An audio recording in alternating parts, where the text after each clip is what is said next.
Depuis qu'il y a 26 siècles, jaillirent les premiers feux sur les collines du Bosphore, jamais ne s'éteignirent ici les lumières de la ville.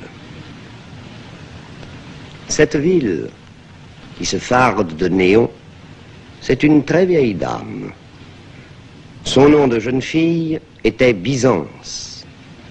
Elle fut Constantinople par son mariage avec Rome, Stamboul par droit de conquête. C'est une patricienne qui préserve son âme pensive dans le tumulte des roturiers. Tour à tour, elle se fait nonchalante et dure à la peine.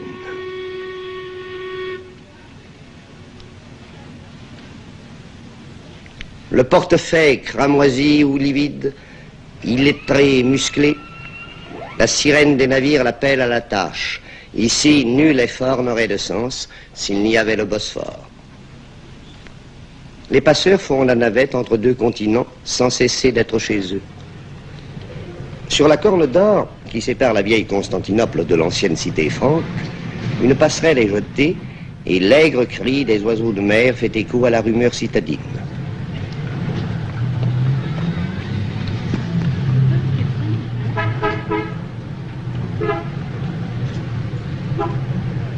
Le fleuve marin trace la frontière du jour et de la nuit. Là, sur la rive orientale, somnole une des trois villes qui forment Stamboul, Scutari, la provinciale, où le soir on va fuir la bruyante cité occidentale. Et sur la côte d'Europe, Péra et Galata dégringolent vers l'eau, au hasard des pentes, en ruelles de guingois. De rares échappées s'ouvrent sur l'avenue maritime et ses perspectives. Au rendez-vous du Bosphore se rejoignent des cascades de pavés, des éboulements de bicoques en bois. Le flâneur distrait s'y tord la cheville. Escaliers et escarpements découragent même l'usage de la brouette.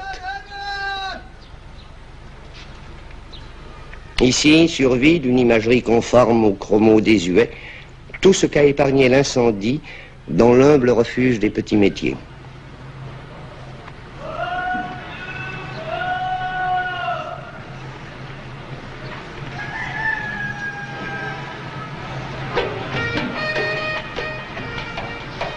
Abreuvé d'eau et de thé, l'indifférence s'assoupit là, au fil des heures. Un journal est un écran entre le réel et le songe. À partir de ces faubourgs archaïques, franchissons 100 lieues, sautons un siècle. Mais non, tournons le coin de la rue pour sentir battre le cœur de la ville. Chaque minute compte au rythme de la nécessité. L'indolence se change en rudesse. S'il arrive qu'à ces carrefours on rêve encore, c'est debout. Devant des journaux qui ne sont plus prétexte à sieste, mais écho de l'événement ou reflet d'un monde imaginaire, offrant des èves de papier colorié à la solitude des mâles.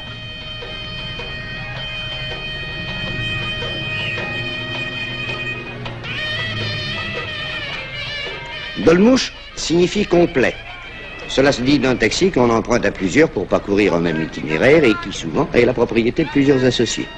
Mais au volant, c'est chacun pour soi, à ses risques et périls. Tous les chauffeurs sont des champions, vous dit-on ici, en ajoutant les autres sont morts. C'est casse-cou. La ville est mal faite pour les accueillir. Les rares dégagements se referment sur des artères tracées au temps des fiacres.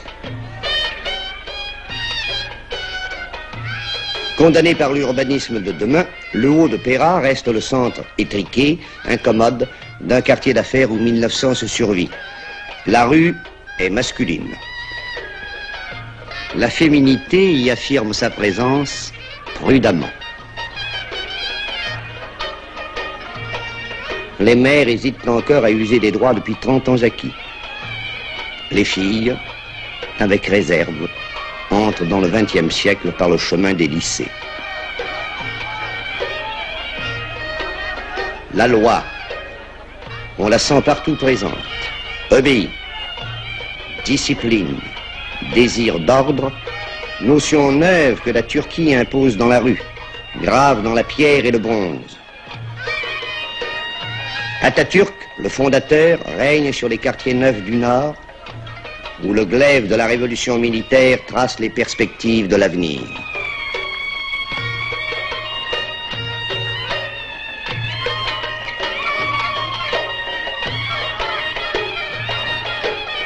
Mais le passé garde son charme pour le visiteur amoureux de chimères et d'objets rares. Le carrefour de ces mirages, c'est le Kapalı Çarşı, le plus grand marché du monde il y a 5 siècles, puis ravagé par un séisme. Quel joyau offrait-il avant sa reconstruction de 1898? Seuls vous le diront les chroniques des voyageurs romantiques.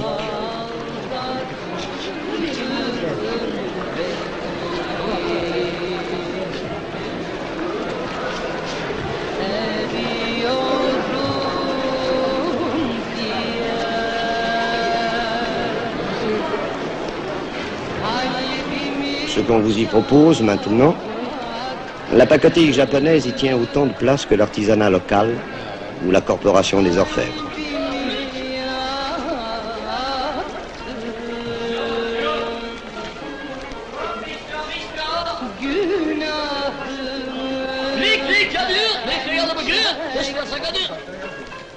Qu'importe d'ailleurs que l'antique soit en toc, si la poésie du négoce et la volubilité des sollicitations arrivent à vous charmer.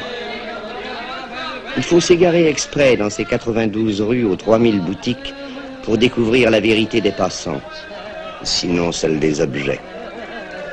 Celle-ci prend sa revanche au terme du chemin. Les babouches sont d'origine. Quittant ce labyrinthe et les grands travaux du marchandage, laissez le temps reprendre son cours en ces heures de trêve. Prêtez l'oreille à un chant de femme qui vous parle de fleurs ou de passion. Ayez un regard pour les petits métiers de la rue. Attardez-vous devant les séminaires, les médressés, où se penchaient sur le Coran les étudiants de jadis. Appréciez sans hâte la saveur d'un Orient qui, pour se révéler à vous, pour vous ouvrir ces mosquées peu farouches et ces paysages de sainte coupole, ne vous oblige pas à quitter l'Europe.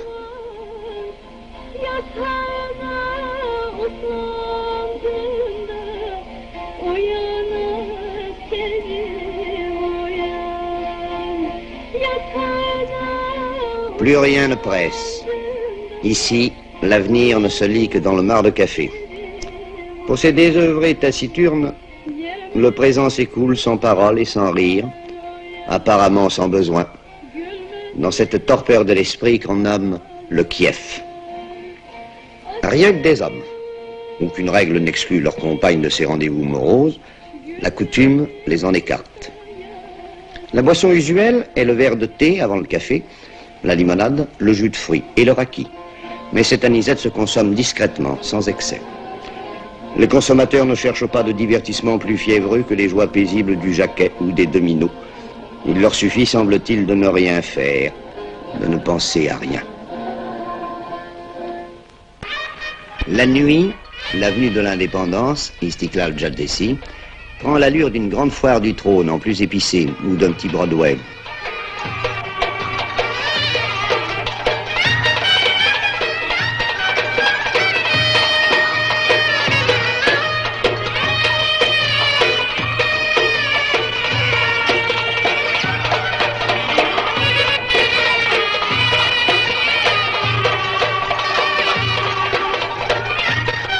Des trottoirs exigus débordent dans la rue une foule dont l'anonymat et la liberté d'allure ne trouvent nulle part leur pareil en Turquie. Une liberté nuancée de frustration, comme en toutes les civilisations où l'homme, en ses plaisirs, renonce à la présence féminine pour être sûr d'en priver autrui. Cuisses de dames, nombril de femmes, ce sont des noms de plats, souvent délectables. Dîner en ville est pour le Turc moyen une fête. Gourmand mais frugal, il s'abreuve de sirop de cerise et de yaourt, grignote des noix ou des amandes.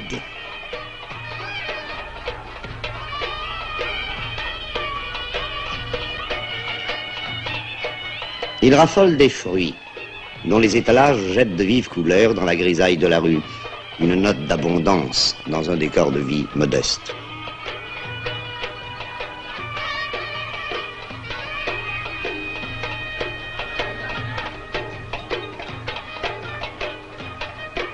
Et puis le parfum de kebab et de pâtisserie, de miel et de laurier. Cette odeur entêtante nous poursuit de boutique en boutique.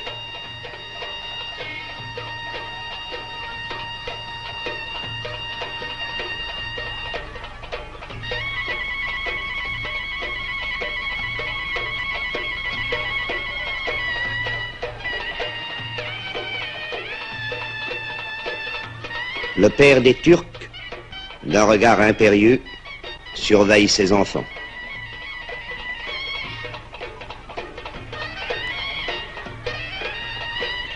Efficacité, c'est le culte de ce pays autrefois nonchalant, où la publicité sait comment parler aux hommes, où l'autorité dompte sans faiblesse les penchants turbulents d'automobilistes qui se croiraient volontiers au volant d'un char d'assaut. Rare en province, ici, la voiture n'est plus un luxe. L'usage de l'avertisseur dut être interdit à Stamboul bien avant Paris. Et dans cette cité sans plan, les sens uniques sont si nombreux que le plus court chemin d'un point à l'autre vous entraîne souvent dans la direction opposée. Mais au bout de toutes les routes, il y a l'eau, dans cette ville-musée qui est aussi le plus grand port de Turquie. Les mouettes vous accueillent à la sortie des cinémas. La moindre emplette vous entraîne en mer. Ceux qui partent, ceux qui arrivent, ceux qui restent, tous se retrouvent sur le pont de Galata.